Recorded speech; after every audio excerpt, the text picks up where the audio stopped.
Hello, everyone. I'm your host, Amartya Singh, the co founder and CEO of Inflow, a product built by and for modern finance teams. So, we are back with the ninth episode of our podcast, Inside the CFO Office, an exclusive channel for finance professionals to dive deep into the journeys of finance leaders, the biggest challenges they have faced and solved, and the vision for the future of finance. In today's episode, we have Marc Steifman to share his incredible insights on financial leadership in the technology space.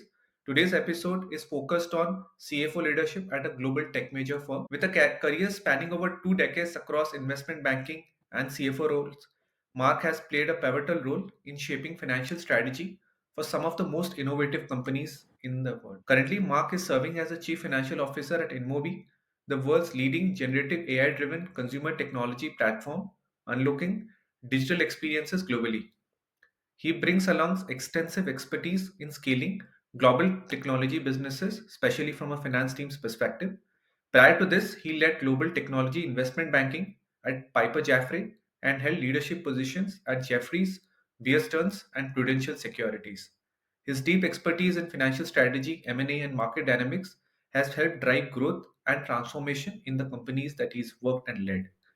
So join us as we explore Mark's journey, the evolving role of CFOs in global tech, and the leadership principles that have driven his success.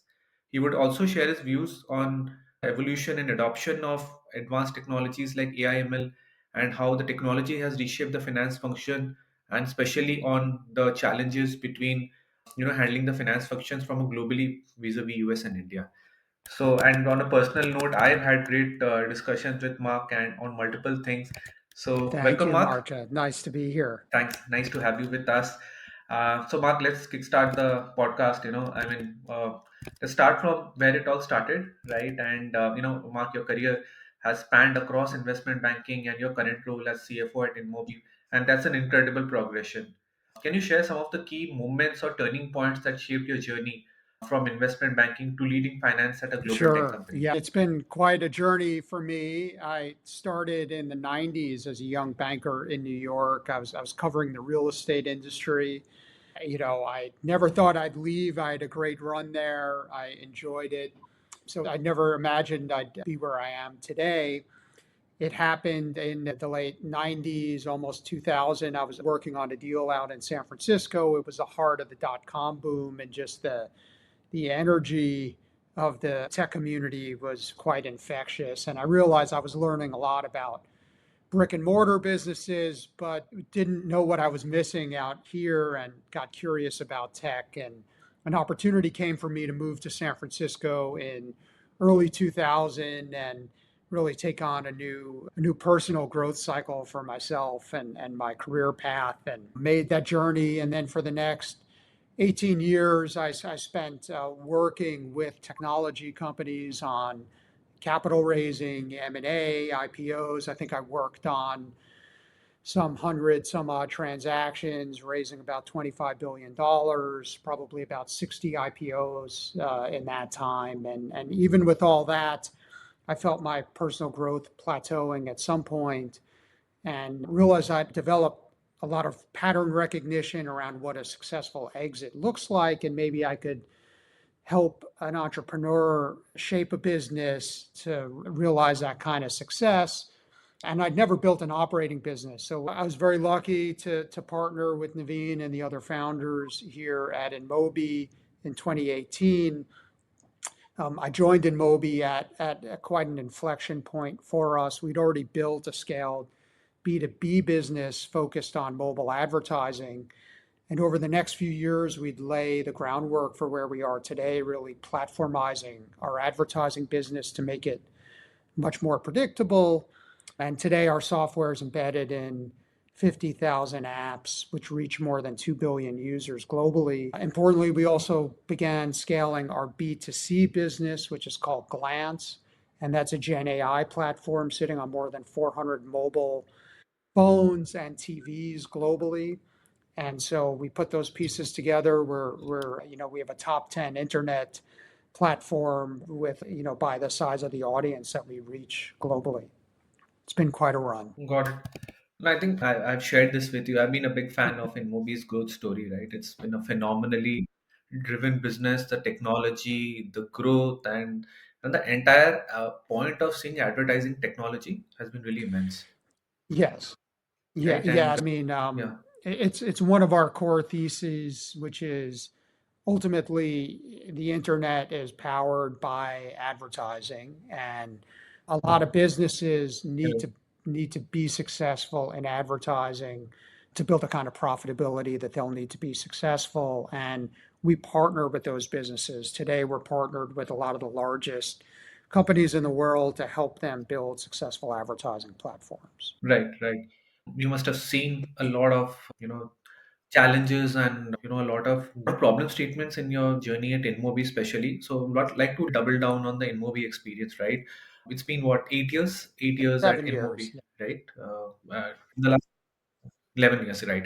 So in your during your experience at InMobi, for example, I mean, how has been your experience? I know InMobi has been doing really well, has been a great growth story. But from a finance perspective, there are so many aspects of, in InMobi, like, there are the entire vision of the company, and then there are investments, there are, operational activities, there is a vision of how you want to do, there are technology transformation. But would also want to know, from your experience at InMobi, how has been your experience and the key takeaways from managing finance at as big a company as InMobi? Yeah, so it's been an incredibly meaningful and interesting journey, and a very quick transition for me from investment banking, and it happened. It really struck me my first week on the job. I was sitting in Bangalore, middle of the night, speaking with the U.S. CEO of a business that we had recently acquired, and he told me there was some confusion. We thought you were setting up payroll. You thought we were setting up payroll, but you own it now, and you have a day to figure out how to get your employees paid. And all of a sudden, the weight of that responsibility dawned on me. I wasn't a banker serving CEOs and boards who had entirely different sets of problems. I had to put a paycheck on the table for a couple thousand families across the world who were, probably feeding tens of thousands of people. And, I got into operational mode pretty quickly when that happened. So I've really stretched quite a bit through that journey. And it's been over the last 7 years. We're running a growing and global business. We have 19 offices around the world. I'm solving literally a different problem every day in a different part of the world. So it's a 24/7 experience, and it's been a lot of fun for me. The last few years, we've been very focused on building our AI capabilities, both within our products and operationally within the company, which is near and dear to my heart. We built partnerships with many of the largest tech platforms out there, with Google, Microsoft, Samsung, Verizon, for instance. And I've enjoyed being part of that. So, all of those have shaped my experiences at InMobi, and as well as having an incredible journey for the business as well. Got it. So I think I love that point which you mentioned, and specifically when I asked you the first thing that you mentioned, that you were in Bangalore and you were speaking with the CIO and this with the CTO, and one important aspect you mentioned, that the payroll aspect, and I like that, and I think this is the entire aspect of maturity as you that has you as a CFO, because you talked about the human aspect, right? The first thing that you mentioned was that the payrolls is there. There are 2,000 people who are going to get paid, and there are 10,000 plus family people who are going to get supported, and that gives us a human aspect. I think the most important aspect, in my opinion, and maybe you can corroborate it, is the responsibility that you see as a CFO, right? And that, I think, is huge. It's not only about the growth, but it's also about having such a big team on the ground, having so many things going on behind the scenes, that it's a lot about responsibility as well, right? As in when you have seen the growth of InMobi. For sure, we need to deliver for our shareholders and all our stakeholders, of course. Part of that transition was also evolving my attitude on what risk really meant. And, it's not about eliminating all the risks from the business. It's about choosing which risks to take and then mitigating the other risks so that you can focus on the ones that really can move the needle, and have the resources and wherewithal and talent to be able to do that and do that successfully. So that was one aspect of evolving from a banker into a CFO. But, the other thing that really struck me was having spent decades on Wall Street and in Silicon Valley around, some of the best and brightest and hard charging people and intelligent decision makers. At InMobi, deep ingrained part of the culture is that caring for the individuals is placed at an equal level as caring for the business itself. And I think part of it is just the family oriented culture that our founders and so many Indians grew up in. Right, But it's also, having a longer term right, perspective. We're trying to build a generational business. We're all committed to building something very large, and we know we need the best talent to work with us to do that and to stick around over the long term. We're incredibly fortunate. We have incredible tenure. Our top 100 people, probably 80% of them have been on the team 7 years or more, and so we're very fortunate in that regard. got it. I am like that approach on the entire responsibility to your shareholders, to the team, to the customers, and to the partners. And another aspect that was very interesting was that you focus on AI. I have a separate question, and that's one of my favorite questions. I'll come to that in a bit about the AI aspect, and I mean not only building AI, but also involving AI in your own function. So I'll come to that question in a bit. But on a more fundamental note, right? So you have seen a lot of journey, right? You started from a particular position, you went into Bay Area, you have been in the investment banking space, you have led finance function and IT companies, you have seen a lot of things, you have seen a lot of people, you have seen a lot of challenges, you have seen, as you mentioned, you have seen globally a lot of problem statements. Would love to know what has been the top two, three problem statements that you have faced, the challenges that you have faced, and what was your takeaway from those challenges? Sure.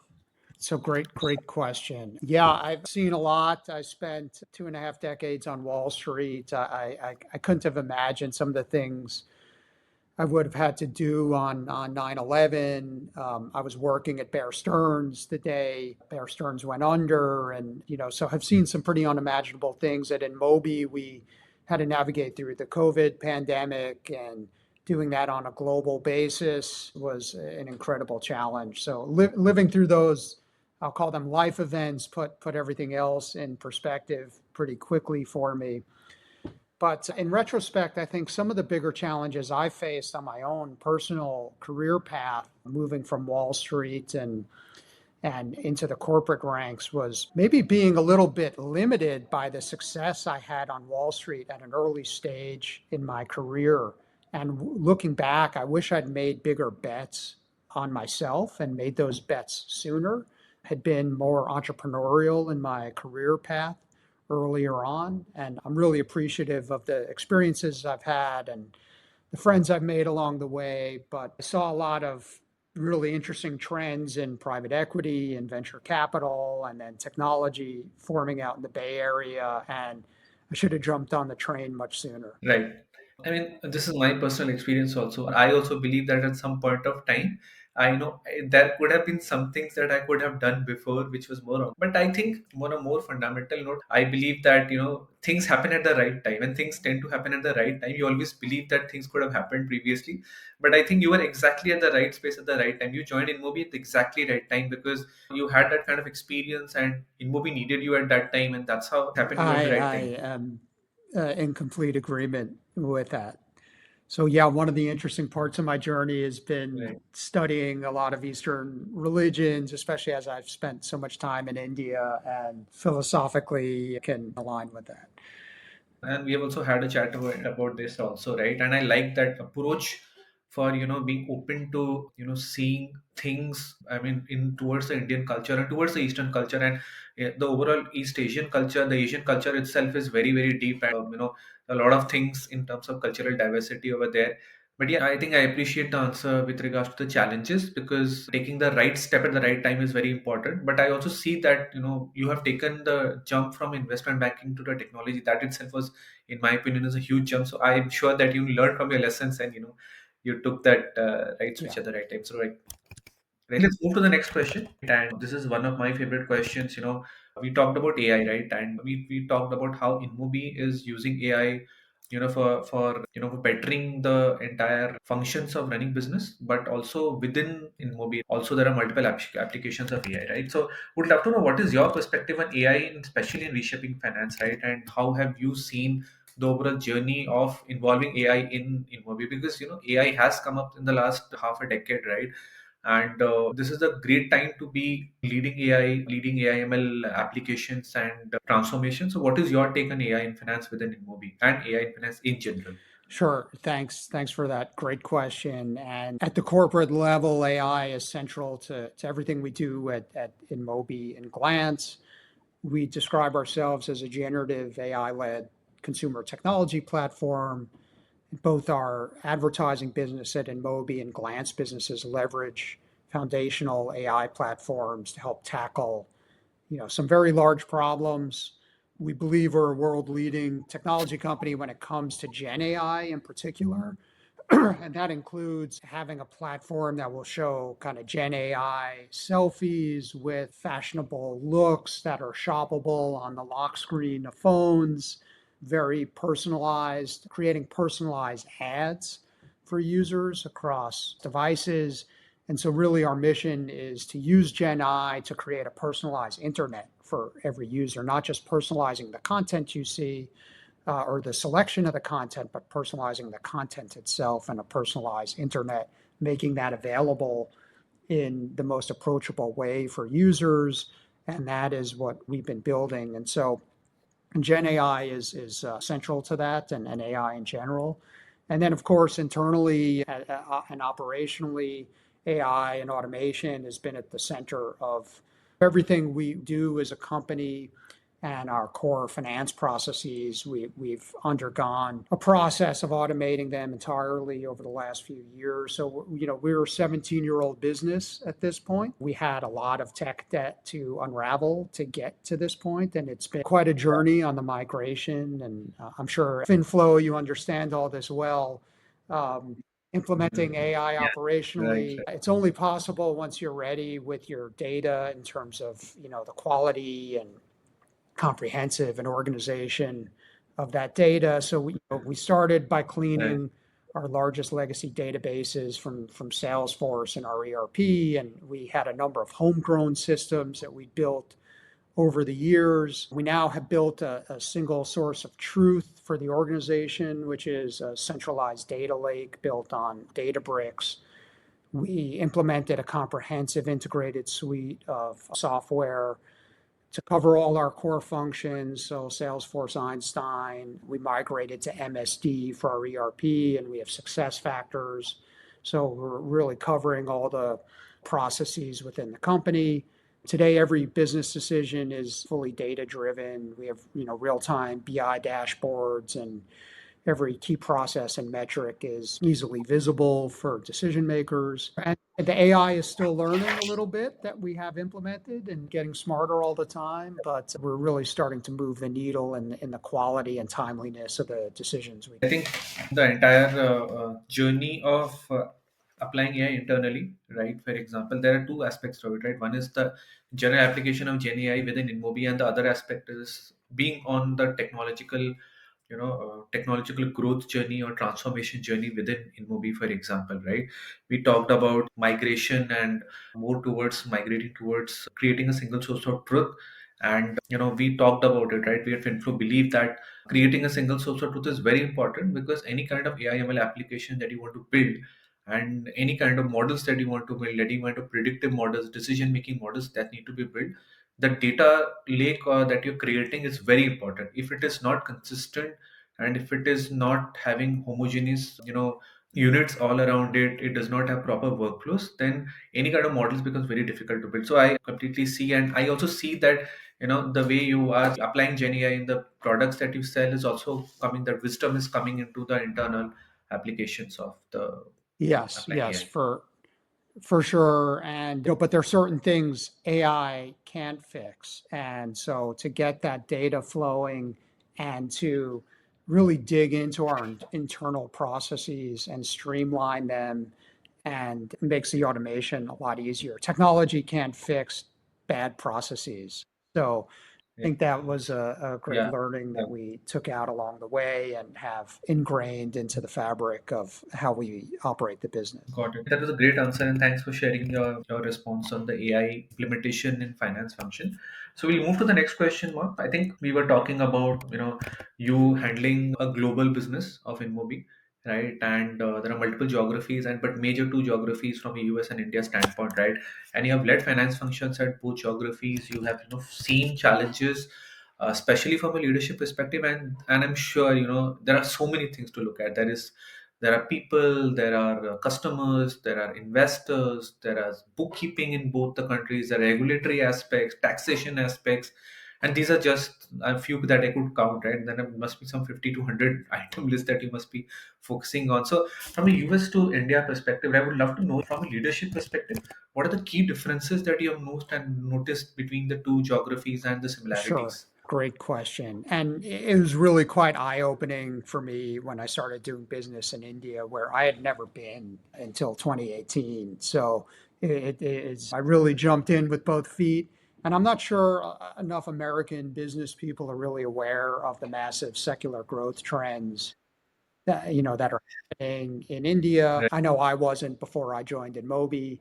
Yeah, it being the world's largest democracy with a growing middle class and an incredible education system, just the scale of tech innovation coming from India would surprise a lot of people. And, I spent the better part of the early 2000s shuttling back and forth to China, working on a lot of IPOs and witnessed that ecosystem really breaking through into what it is today. And I see a lot of echoes of that, of what's happening in India today. So the speed at which things move and the quantity of resources available to make things happen is just incredible. So I think our ambitions as a company are largely founded in our ability to actually execute on them with the talent that we're able to put together in India. And I just don't think you could do that anywhere else in the world. I also there's a little bit of a different approach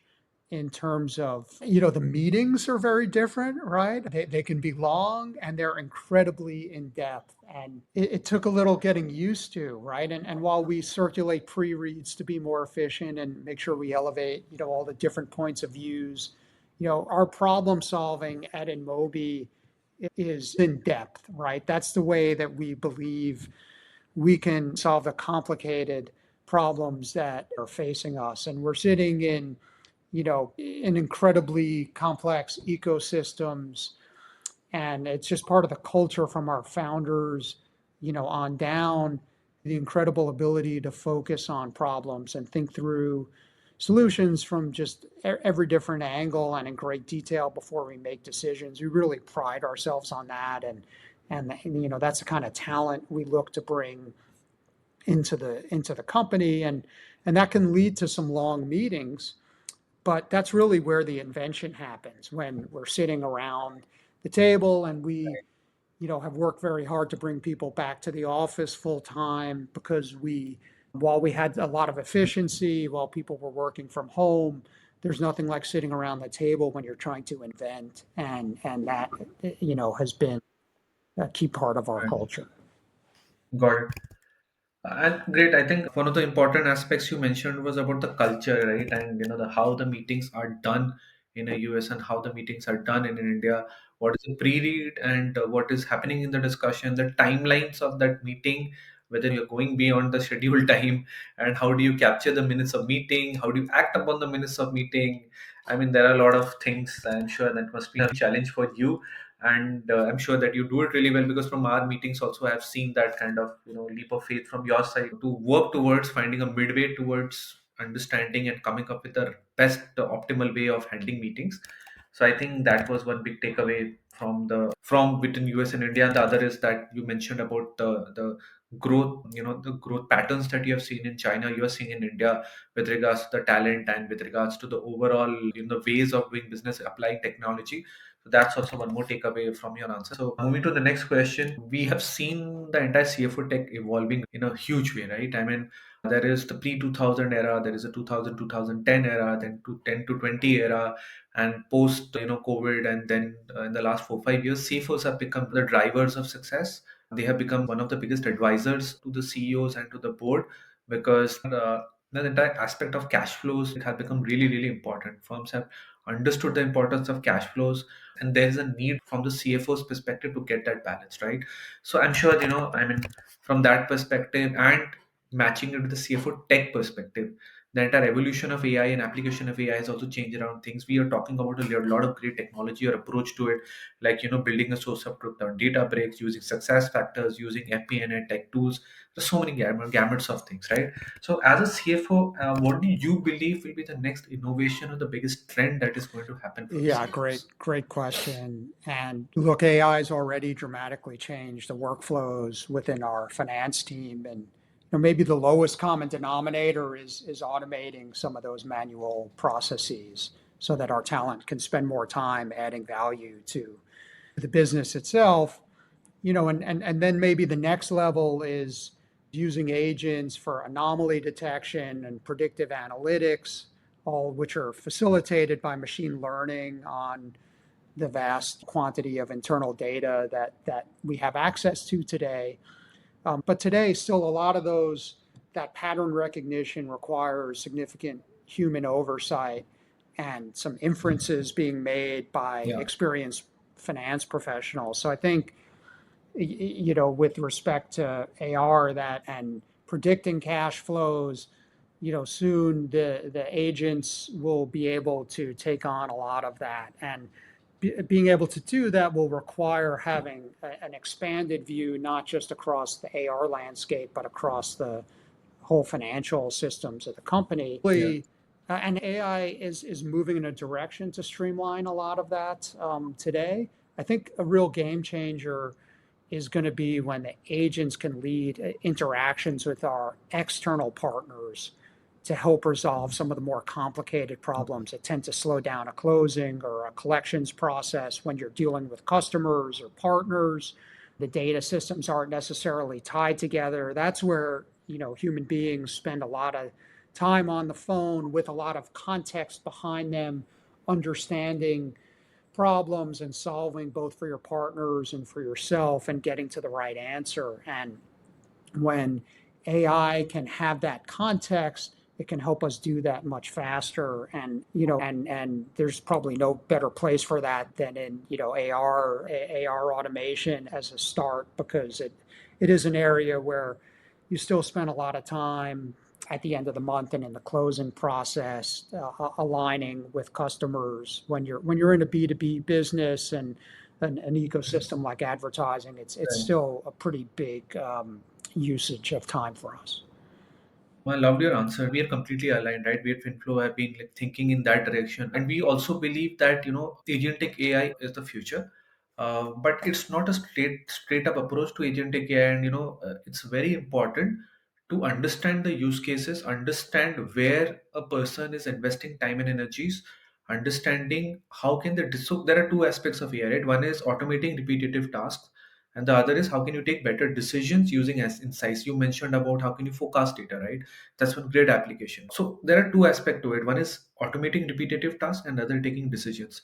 What we are taking as an approach, and I completely in line with you, that we are going ahead with a use case driven approach, understanding how a person takes a decision, understanding what all are the input parameters for them to take a decision, automating that, come up with a decision model, and say 60 to 70% of the decision making can be automated using AI. But that 30 40% is where the lies the devil, right? That's where the lot of variabilities come in, and that can only come up and become better and better over time, because that's when you try to see how human takes a decision. And that, I think, is the agentic AI comes into the picture, complementing a human and building much better capabilities, much more automations, I think. And especially you covered on the accounts receivable, I think I'll love that answer, because we have also been seeing that particular trajectory. If you see the entire aspect of AI, right? You mentioned about collections. Collections is one task that a person needs to cover all the gaps. Sometimes collection falls short, and you have to speak with the customer. You have to speak with the business guy. The business guy has to speak with the customer. So I think one of the use cases that we have also seen is how can you automate those exchanges, apply NLP in understanding what a customer is meaning to say and understanding the patterns in what they are saying and what they want to say, not only with regards to collection, but also with regards to the payment reconciliation. For example, building prompts which a collection agent can use to say if a customer is reverting with this, what do you need to say?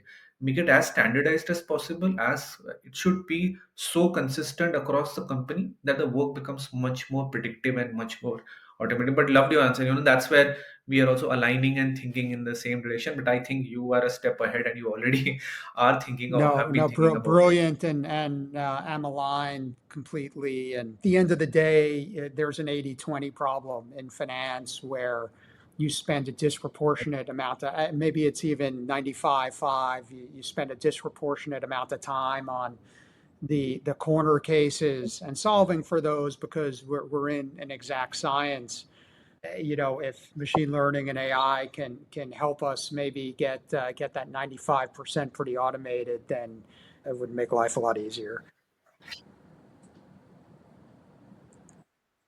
Right. So I'll move to the last question, and this is a question for everybody, all of our viewers, right? And you have navigated finance leadership at the highest level, right? And you've seen a lot of challenges, problem statements.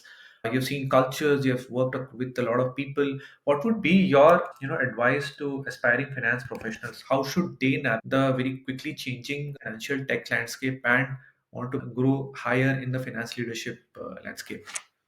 Yeah, I sat down with my entire finance team about 2 years ago, and we started talking about this because the profession's evolved. And the days of building a long, successful career as just a skilled and technical finance practitioner, but lacking the business context or the AI skills, there's a limited window for that going forward. And we all need to embrace that change and really enable our businesses and our teams to thrive in that context. I think that and more than embracing the change, we need to be the tip of the spear from finance teams to drive that change, because we're in the unique position of really having purview across the business and operations of any company, and are in the best position to really help implement some of those meaningful changes. And it's not always easy for finance people. We may be a bit programmed to be risk averse, as we've already talked about earlier. And so I think if we Right. can embrace this change and embrace AI as our friend, we can all build great careers and really help our businesses grow. Got it. Thanks, Mark. I mean, that was a great answer. I think a couple of things which you mentioned. One was, the business context of application. The other is the AI skills, and third is embracing change and being at the start, at the tip of the spear. I think these three, they were the biggest takeaways from your answer. And we draw to the end of the podcast. So, Mark had a great time, recording the podcast. We had great discussions on the entire aspect of finance leadership, from investment banking to finance teams. We spoke on InMobi, how InMobi has been at the forefront of AI technology revolution and changing how the entire media tech works. We spoke about India, US. We spoke about my favorite question, application of AI in finance, and loved the answer. And really had a great time, speaking with you, Mark, in Yeah, the Mark, podcast. thank you. It's great that you're doing this. I've been through many of the episodes already and have enjoyed them, and I hope other people enjoy them as well. Thanks a lot, Mark. It means a lot. And so, as we draw to the end of the episode, thanks for joining in. Thanks for hearing us. I hope you have a lot of takeaways and insights. Soon we'll be coming back with the 10th episode. Till Thank you. then, bye bye.